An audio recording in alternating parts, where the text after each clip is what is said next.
Baik, bismillahirrahmanirrahim. Assalamualaikum warahmatullahi wabarakatuh. Di sini saya Mira Suhardianti dari program studi psikologi Universitas Aisyah Yogyakarta akan mempresentasikan terkait materi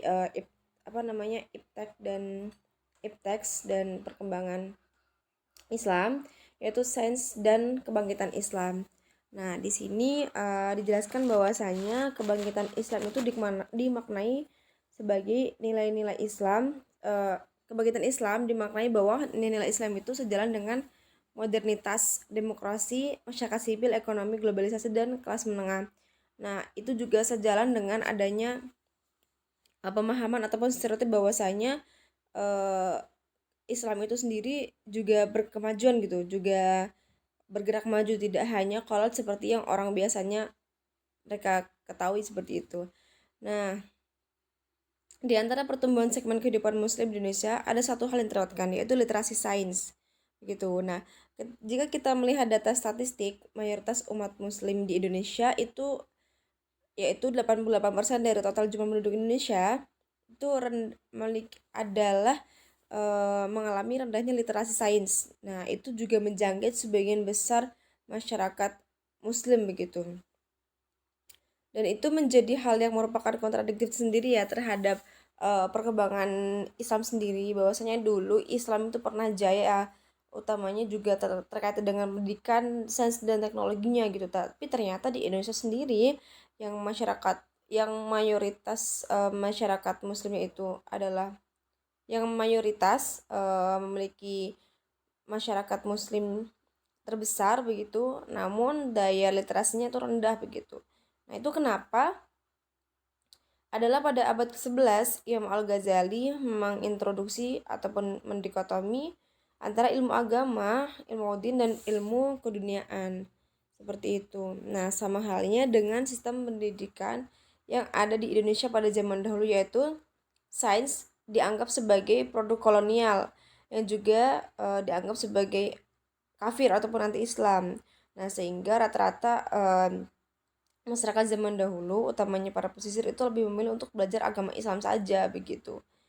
Nah, kemudian muncullah tokoh muslim di Indonesia itu sendiri. Salah satunya adalah Kiai Haji Ahmad Dahlan yang muncul pada awal abad ke-20 di Hindia Belanda, memandang bahwasanya ada kekeliruan dalam sistem pendidikan di Indonesia, yaitu praktik dikotomis antara agama dan ilmu keduniaan, bahwasanya umat Islam itu juga tidak boleh terbelakang. Umat Islam harus juga mempelajari ilmu-ilmu dunia sebagaimana yang dipelajari oleh para orang-orang barat zaman dulu seperti itu, agar kita itu sebagai umat Islam tidak terbelakang.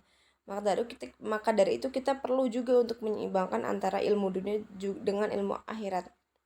Nah, kita masuk pada modernisasi Islam. Nah, pertumbuhan modernisasi masyarakat muslim ini tidak bisa kita abaikan karena segala macam pertumbuhan, utamanya juga pertumbuhan modernisasi, itu membutuhkan agama itu sendiri yang perlu untuk kita jadikan pedoman serta patokan. Jika tidak, lama-kelamaan modernisasi itu bakal meninggalkan agama, bahkan akan membentuk suatu pemahaman atau agama baru. Maka ini yang harus perlu kita untuk perhatikan. Boleh adanya perkembangan modernisasi, boleh adanya kemajuan, tapi juga tidak boleh jauh dari pedoman Islam itu sendiri. Bahkan kenapa umat Islam dulu sempat jaya, itu kan banyak sekali penemuan-penemuan yang ditemukan oleh para ahli, itu kan mereka tidak semerta-merta meninggalkan Islam gitu. Bahkan penemuan itu didasari oleh Al-Quran sendiri gitu. Mereka terinspirasi entah dengan ciptaan-ciptaan Allah ataupun dengan apa yang memang ada dalam Islam itu sendiri, sehingga mereka menciptakan sebuah penemuan baru yaitu bermanfaat untuk kehidupan mereka dalam apa ya, menjalin relasi sosial di dunia seperti itu. Jadi tidak meninggalkan nilai-nilai Islam. Nah, kenapa harus begitu? Apa tujuannya begitu? Yaitu kita berusaha agar bisa kembali merebut kejayaan Islam yang dulu sempat terenggut.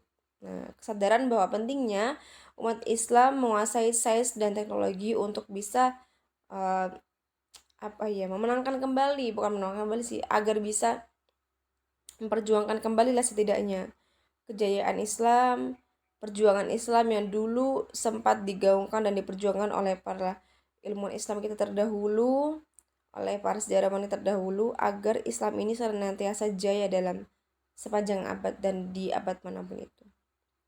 Baik, mungkin itu saja yang bisa saya sampaikan. Sekian dari saya. Bila saya salah kata, saya mohon maaf. Billahi fisabilillah haq fastabiqul khairat. Wassalamualaikum warahmatullahi wabarakatuh.